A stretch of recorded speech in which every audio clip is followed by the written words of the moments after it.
Hi hello नमस्कार मैत्रिणींनो, केली फॅशनमध्ये स्वागत आहे. मी आहे कविता. माझ्या चॅनलमध्ये तुमच्या सर्वांचं स्वागत आहे. बघा, इथे थोडीशी टिप मारून घेतलेली आहे. सुंदर असं डिझायनर ब्लाऊज आपण पाहणार आहोत आजच्या व्हिडिओमध्ये. बघू शकता तुम्ही, आरिक वर्कवाला ब्लाऊज आहे आणि त्याला मी थोडंसं म्हणजे वरचा जो शोल्डर पट्टी आहे ती बघा तिथे टिप मारून घेतलेली आहे मी. आणि आता तुम्हाला मी टिचिंग दाखवत आहे. ह्याला जी संपूर्ण डिझाईन दिलेली आहे त्याच्यामुळे गळा थोडासा मोठा हवा होता पण छोटाच होत आहे. छोटा म्हणजे जवळजवळ 9 इंच तरी होतो आहे गळा, पण इथे 11 इंचचा गळा हवा असतो, कारण की हाईट आहे ना ब्लाऊजची 14 इंच तयार ठेवायचं आहे. त्याच्यामुळे मग शोल्डरच्या साईडला थोडंसं प्लेन राहतं. अशा पद्धतीने आपल्याला मेन फॅब्रिक सोयीचं ठेवलेलं आहे, त्याच्यावरून मी इथे अस्तर ठेवलेला आहे आणि त्याला इथे मार्किंग करत आहे मी. कारण की रेडीमेड जर वर्क असेल तर आपल्याला रेडीमेड वर्क करून आणलेलं असेल ब्लाऊजला तर अशा पद्धतीने आपल्याला इथं ॲडजस्ट करून शिवायला लागतं. शोल्डर पट्टीसुद्धा मोठी होत होती, फेलत होता गळा, त्यासाठी तिथे पण मी थोडीशी टीप मारून छोटा गळा केलेला आहे.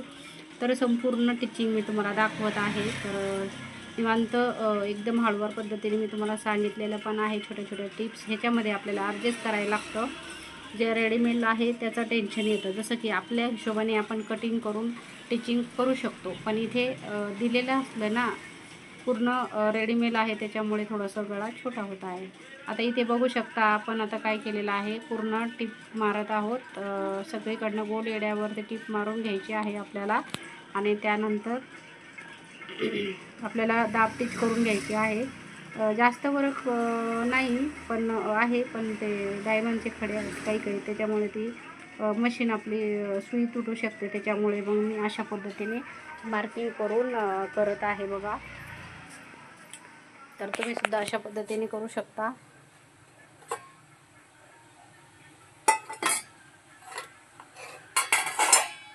आता इथे बघा नॉचेस करून घ्यायचे आहे आपल्याला, नॉचेस मारून घ्यायचे आहेत सगळीकडे गोलेड्यावरती. मटका गळा दिलेला आहे त्यांनी वर्क करून. आता हे झाल्यानंतर अजून थोडासा मी वर्क त्याच्यावरती केलेला आहे आणि छान असा वर्क आपला तयार झालेला आहे बरं का मैत्रिणींनो.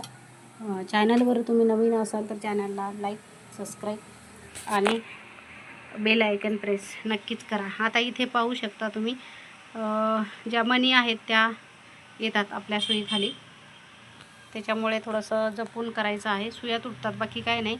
आणि फुल सटल जर मशीन असेल किंवा थोडीशी हॅवीवाली मशीन असेल, आता नवीन निघालेल्या आहेत, तर त्या मशीन ह्याच्यावर इजी चालतात. पण ह्या साध्या मशीन आहेत ना त्या चालत नाही, ह्याच्यावरती अटकल्या जातात आणि त्याच्यामुळे फिनिशिंग खराब होते. पण इथे बघा मी थोडीशी अर्धा इंच थोडी जागा ठेवली आहे, त्याच्यामुळे माझी व्यवस्थित फिनिशिंग आलेली आहे बघा. अशा पद्धतीने तुम्ही सुद्धा करू शकता फिनिशिंग. तर आता मी त्याला सगळीकडं बघा आणि एकदम असा मटका शेप दिलेला आहे, त्यांनी वर्क केलेला आहे दिलेला आहे. आणि त्याच्यावरती मग आता थोडंसं गळ्याच्या साईडला थोडंसं वर्क नव्हता, त्यामुळं मग मी काय केले, माझ्याकडे वर्कचं सगळं सामान आहे, पण मी माझं कंबर वगैरे दुखती म्हणून मी वर्क करत नाही, पण स्वतःच्या ब्लाऊजला थोडंफार करत असते मी. तर काही ब्लाऊज पाहिलेले आहेत तुम्ही लोकांनी माझे, तर मी हाताने भरपूर वर्क करते स्वतःच्या ब्लाऊजसाठी. आता ह्याच्यावरती जे टोन वर्क आहे ते व्यवस्थित आहेत, पण बाकीचं जो हँडवर्क करायचं आहे ते मी करणार आहे. झाल्यानंतर केलेलं आहे बरं का, लाईव्हमध्ये मी दाखवलेलं आहे. चैन टिच वगैरे आपण करून घ्यायची आहे याच्यावरती. आता हा जो गळा हे 8.5 पावणे 9चाच आहे, पण आपल्याला गळा थोडासा मोठा हवा असतो, त्यासाठी मग उंची वाढवून घेतलेली आहे. इतका सुंदर ब्लाऊज झालेला आहे, छान झालेला आहे. शॉर्ट व्हिडिओ अपलोडसुद्धा केलेला आहे. शॉर्ट व्हिडिओमध्ये तुम्ही पाहू शकता, दाखवलेला आहे ब्लाऊज तो, आणि खूप सुंदर पद्धतीने हा ब्लाऊज रेडी झालेला आहे. आता पूर्ण मागच्या साईडला आपल्याला जी पट्टी आहे ती लावून घेतली आणि व्यवस्थित आपल्याला टक्स वगैरे मारून मागच्या साईडला जी पट्टी आहे ती लावून घ्यायची आहे खालच्या साईडला. आता आपण टक्स मारून घेऊया आणि एक्स्ट्राचा जो फॅब्रिक आहे तो सगळं कट करत आहे मी. आता ते बाजूला ठेवल्यानंतर आता आपल्याला जो समोरचा पार्ट आहे तो व्यवस्थित आपल्याला टिचिंग करून घ्यायचा आहे.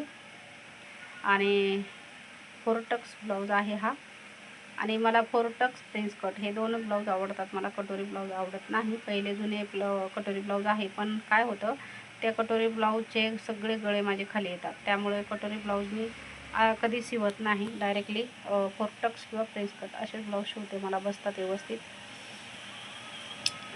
आणि साईज आहे बघा 40, त्यामुळे तुम्हाला माप तर कळलंच असेल.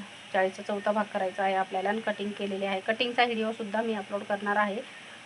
पहिलं तर टिचिंगचा तुम्हाला टाकलेला आहे मी, पण तो सुद्धा व्हिडिओ पहा तरच तुमच्या लक्षात येणार आहे.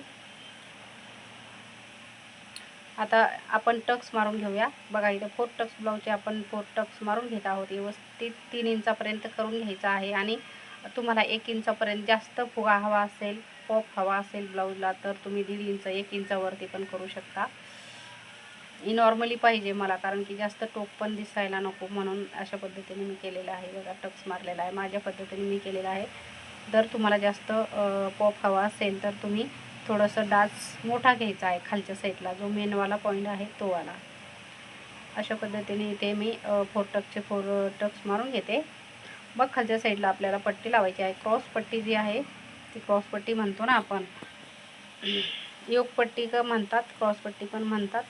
मी तर क्रॉस पट्टी म्हणते, आता तुमच्याकडे काय म्हणतात माहीत नाही. तर अशा पद्धतीने बघा इथे झालेलं आहे रेडी. आता आपण क्रॉस पट्टी लावून घेऊ. बघा व्यवस्थित आपली फिनिशिंग आलेली आहे. आता डायरेक्टली मी कपड्यावरती कटिंग केलेली आहे बरं का. इथे काही वेळेस मी पेपर पॅटर्न ठेवून कटिंग करते, पण इथे मी कपडा ठेवूनच कटिंग केलेला आहे, मागचा पुढचा भाग. त्यामुळं हा जो भाग आहे तो थोडासा उरलेला आहे, कारण की इथं टक्स घेतल्यानंतर आपल्याला थोडासा कपडा उरला आहे, कारण की त्यातनंच कटिंग केलेली आहे ना योगपट्टी, त्यासाठी. मग त्याच्यापेक्षा कमी पण घेऊ शकता तुम्ही, वेस्ट जात नाही कपडा. बघू शकता इथं आपला परफेक्ट झालेला आहे. तर दुसरासुद्धा आपण तशाच पद्धतीने आपण तयार करून घेणार आहोत. ह्याला आपण हुकलूकची पट्टी लावून घेणार आहोत.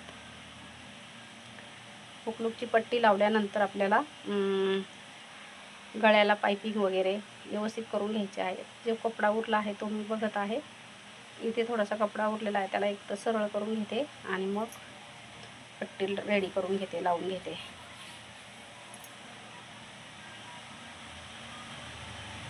ही डाव्या बाजूला आहे, काय उजव्या बाजूला आपण वरती फोल्ड करतो ना, उजव्या बाजूची फोल्ड करायची आहे आपल्याला वरच्या साईडला.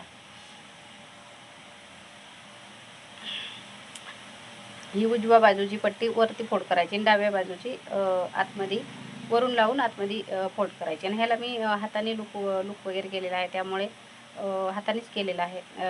सगळे ब्लाऊजला हातानेच असतात माझे, काजे बटन सगळे धाग्याचे करतो ना आपण, तसे करायचे, जेणेकरून तो आपला कपडा खराब होत नाही. आता दोन्ही बाजू मी पटकन तयार करून घेते आणि पायपिंग करून घेते. व्हिडिओ कसा वाटला कमेंटमध्ये नक्की सांगा मला मैत्रिणींनो. आणि खूप छान पद्धतीने हा ब्लाऊज रेडी झालेला आहे माझा बरं का. बघू शकता एक साईड तयार झालेली आहे, एक साईड आपण तयार करून घेऊया. लूकची बाजू तयार करायची आहे, ही लूकची झालेली आहे तयार.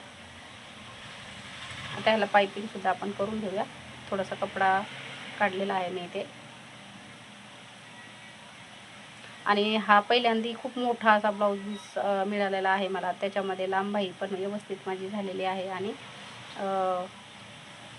त्या बाहीला लटकन वगैरे छान अशा पद्धतीने लावलेले आहेत आणि कपडा पण उरलेला आहे. आणि ही पैठणी काठ आहे त्याचा, त्यामुळे ते काठ खूप छान आहे. पण ह्याच्यावर डिझाईन होते त्याच्यामुळं मी काही डिझाईन करू शकले नाही, पण ते काठ मी जपून ठेवलेलं आहे, जसे की गोल्डन लाल कलरचा आहे. नंतर कधी पण आपल्याला कामाशी येतं, कारण की आपल्याकडे साड्या छान छान येतात शिवायला, आपण पण स्वतः घेतो, त्यामुळे काठ मी काढून ठेवलेला आहे. आणि एक साईडची काठ आपली ब्लाऊजला गेलेली आहे.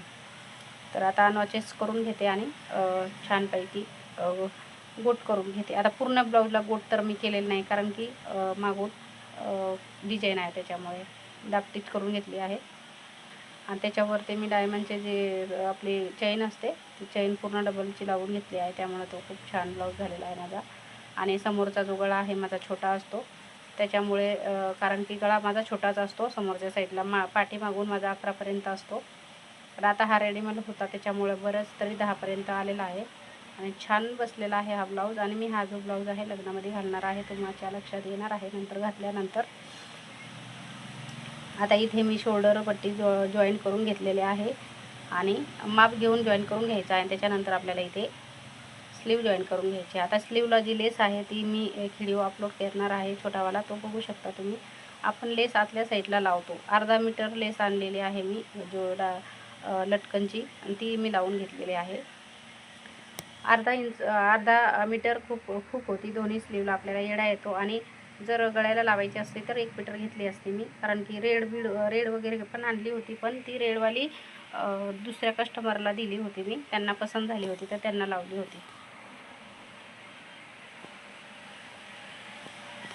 आता इथे छातीचा चौथा भाग आपलं 8.5 घेतलेला आहे, कमरेचा माप घेतलेला आहे. छातीचा चौथा भाग वरती पण घ्यायचा आहे, वरतीपर्यंत मार्किंग करायची आहे आणि फिटिंग करायची आहे.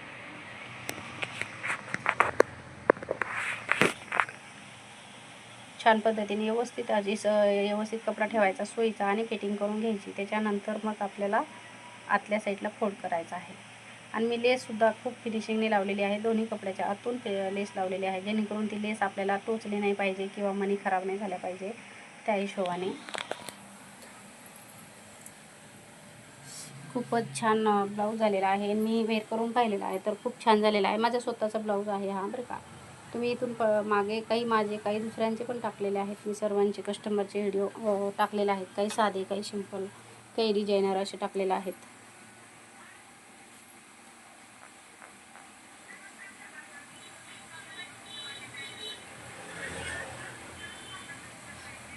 आता इथे पाहू शकता तुम्ही ब्लाऊजचा लुक किती छान आलेला आहे आणि फिटिंग किती सुंदर आले. आणि जेव्हा आपण टिचिंग करतो ना, तेव्हा नाही का जॉईन करतो तो 5 नंबर धाग्याने तो काढून टाकायचा, कपडा जॉईन करतो. बघू शकता तुम्ही लुक किती छान आलेला आहे ब्लाऊजचा. बघू शकता किती सुंदर झालेला आहे आपला ब्लाऊज.